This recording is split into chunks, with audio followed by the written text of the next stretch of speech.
As mentioned, my name is Heather Holman, and I am the program design lead in the worldwide One Commercial Partner org, and I focus on modern work and security partner programs across the board. So I'm excited to have the opportunity to meet with you all today and take you through what we have in market and field any questions you might have specifically on advanced specializations and frankly any of the programs that we have in market at this time. Before I did that, sorry, I'm clearing my throat. I just wanted to take the group through an overview of what the Microsoft Partner Network construct looks like today. This always helps give a little bit more context on what advanced specializations are, and that's where I'm going to spend most of my time today, in how they relate to the other programs that you may be part of already. So as we think about our partner programs, we try to align them to the partner's journey they're going to go through with Microsoft based on the maturity of the relationship, right? So if we think about a partner that's beginning to explore a partnership with Microsoft, we have that basic membership level. This membership level is basically establishing a login to the Microsoft Partner Network, and it gives a partner the ability to start researching the available resources and business opportunities that are available to them through a partnership with Microsoft. That could include community connections, online on-demand training, practice building guidance, and marketing guidance. The next step is when the partner has made a decision to move forward with a Microsoft practice. We consider that I'm going to build a solution offering and or an application, depending on the partner type, with Microsoft and on Microsoft technologies. This is a fee-based subscription. It's annual, so a partner can renew each year and stay part of the action-packed subscription that does provide.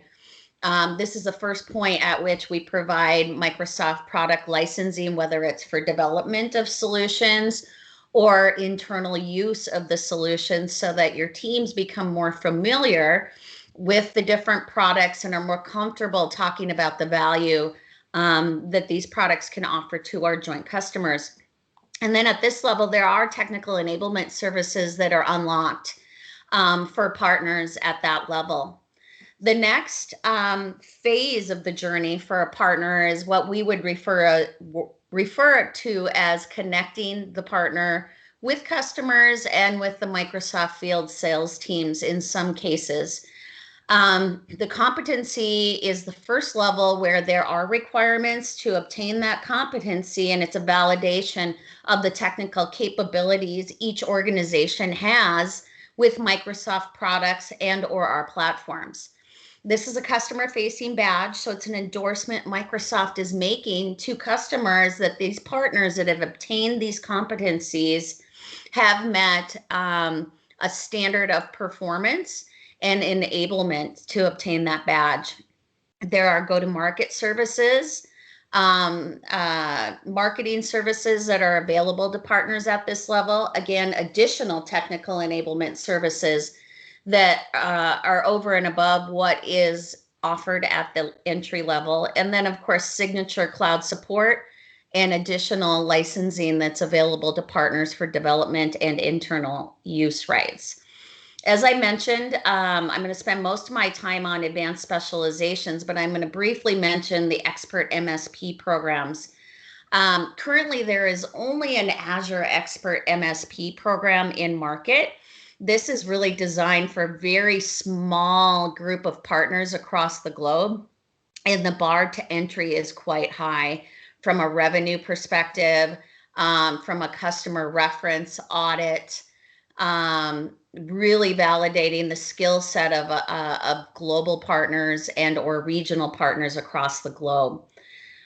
Where we, last year we began launching advanced specializations, and this is really the next drill down from the competency that really allows us to differentiate the services offered by partners in a more prescriptive manner.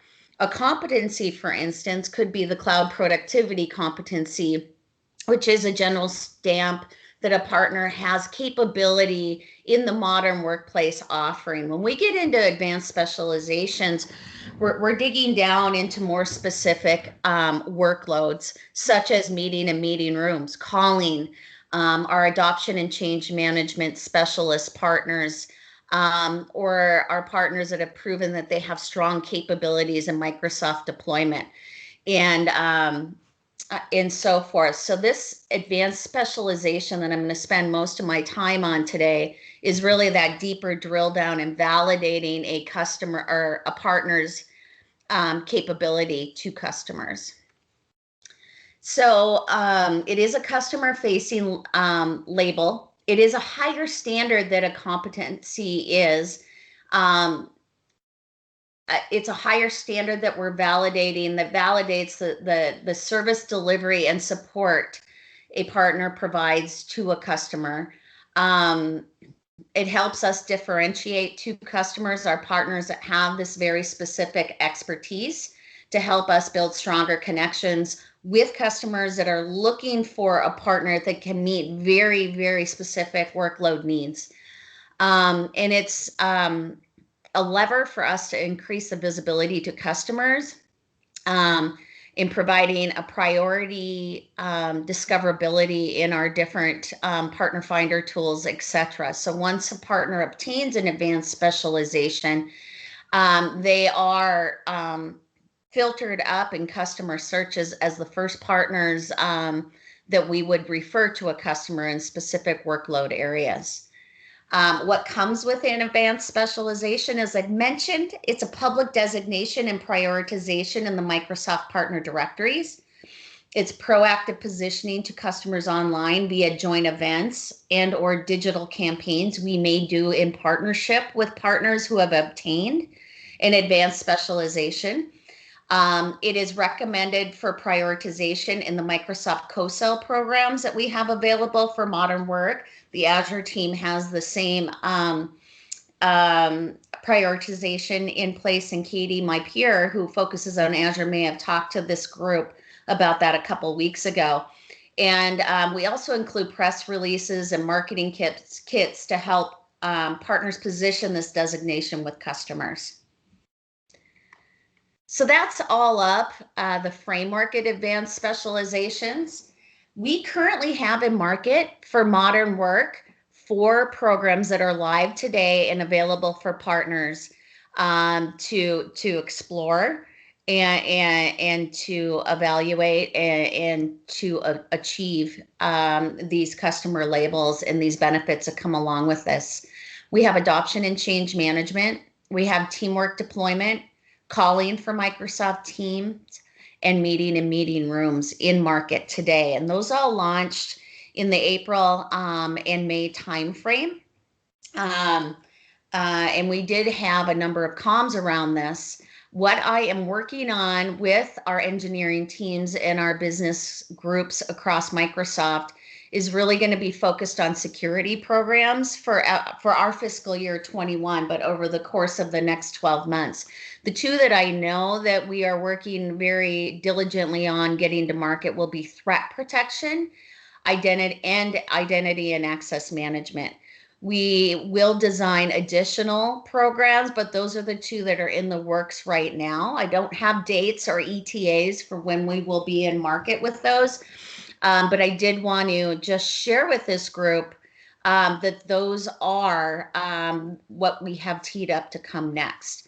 All of these programs and the details behind them, the requirements and how to apply to become a partner in one of these areas, the details can be located on the Microsoft Partner Network portal. And I've provided the link at the bottom of this particular slide for your reference moving forward if you would like to explore any of these programs we have in market today. So with that, I can't see if there's any questions from the group, but I'm happy to field any questions specifically on the modern work and the security programs and or advanced specializations all up if there are any questions from the group. Andra, I am not seeing anything in the chat window. I'm not sure if you can. Thanks, Heather. Yeah, so there are no questions in the chat. Also, I was looking at the event post, but I did see a question on advanced specializations performance requirements on the Microsoft Partner Community. So if that's okay, I will spell it out loud for you. Okay, perfect. So it refers, so it basically says that competencies show you their performance requirements and what you're currently tracking, and you can also see in insights in Partner Center how far off to meeting the requirements you are. Is it the same for advanced specializations? Like, can you see what's your progress to attain them? Absolutely, yes. All of the advanced specializations that are currently in market, as you log into Partner Center, you will see in the left-hand navigation pane a list um, of the advanced specializations that are in market and available to a partner. Once you as a partner begin to work to obtain or apply for one of the advanced specializations, that progress will appear in your Partner Center portal. And there are different views that are available through that user interface in Partner Center that would show you your progress, just like competencies have been reflected in the past and moving forward. We're continuing to enhance the data that's available in Partner Center for partners to be able to track um, where they're at in the obtainment of an advanced specialization today. I did just flash up. I didn't know what kind of time we would have, but for specifically for the programs we have in market today, I am sharing a slide of what those requirements look like, and I can take the group through this as well, just to give everybody kind of a feel for what to expect from these programs. So as I mentioned, we have adoption and change management in market today. This program is really designed for partners that provide advisory, internal marketing, training services to help customers envision their future state and execute the adoption and change management for the for the products that a customer is implementing within their organization. One thing, the reason we focused on this advanced specialization is market research and experience has shown us that one of the biggest obstacles for partners to really embrace the value of an implementation is bringing the users along, right? Ensuring that they are bought in on the value of the change that's happening with the organization, and that each individual user is properly trained on how to use the new functionality that's available to them. So we really focused on making investments in partners that have service offerings around adoption and change management. So as we look at the summary of requirements for this, we really want to see a minimum of 3 customer tenants with 40% usage on SharePoint, Teams, and or Yammer in a trailing 12 months. 10,000 or more active entitlement growth within SharePoint, Teams, and or Yammer, also in a trailing 12 months. Partners are asked to submit 3 relevant customer references. So these would be customer engagements that reflect the partner's ability to execute on adoption and change management skills within a customer organization, and 2 individuals who have passed the adoption service specialist assessment. So that's how we're thinking about adoption and change management. I'll just pause there and see if there's any specific questions on that particular program. Again, I'm not seeing anything in the IM window, so if anything does pop up there, Andra, I'd appreciate you bubbling that up to me. Yeah, absolutely. I'm keeping an eye on that. Okay, perfect. The next program is Teamwork Deployment, and we are really looking for partners who are eligible to deliver fast track benefits to our customers on behalf of Microsoft. The requirements for this program are 2,500 active entitlement growth in a trailing 12 months on 3 of the 4 individual teamwork services. So that's Exchange Online, SharePoint Online, Teams, or Yammer. So again, that's 3 of the 4 of those product areas listed. The partnership or their customers that are registered to the partner through claims partner of record attribution methodology should maintain an average of 20% active usage for customers associated to partners in 3 of the 4 workloads. Associate a minimum of 12 new customer tenants added for one of the teamwork services. And again, there's 3 relevant customer references required for these partners to show that they have shown that these provided these skills to customers in a successful manner. And then, of course, there is exams that are related to this as well that are listed here. The third program that we have in market today is Meeting and Meeting Rooms for Microsoft Teams. This, as you might expect, are partners who deploy and manage meeting services, rooms, and solutions to our joint customers. There's a minimum of 2,500 active entitlement growth of the Teams meeting sub workload in Microsoft Teams. Again, 3 customer references and exam requirements that need to be met to obtain that customer-facing label. The 4th and final program that we have in market today is Calling for Microsoft Teams. As you would suspect, these are partners that are deploying the calling functionality of Teams to our customers. Again, a minimum of 2,500 active entitlement growth in Microsoft Teams. Customer references and exam requirements are associated with this program as well. So those are the 4 programs we have in market. I'm not in a position to share the high-level requirements for the upcoming programs, but do look for that in the next 6 to 12 months from us in regards to security-focused programs as well.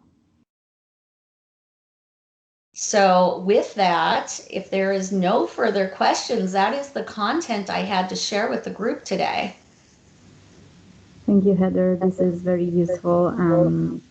Maybe you can also drop in the chat some useful links that partners could maybe access for information.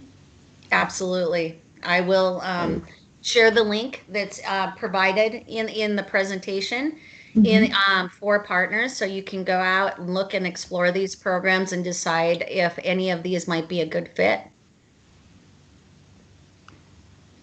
Sounds great. Thank you, Heather.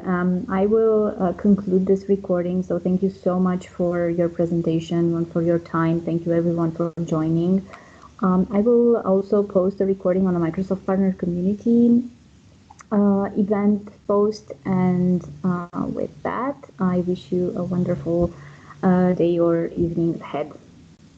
Thank you. Thank you.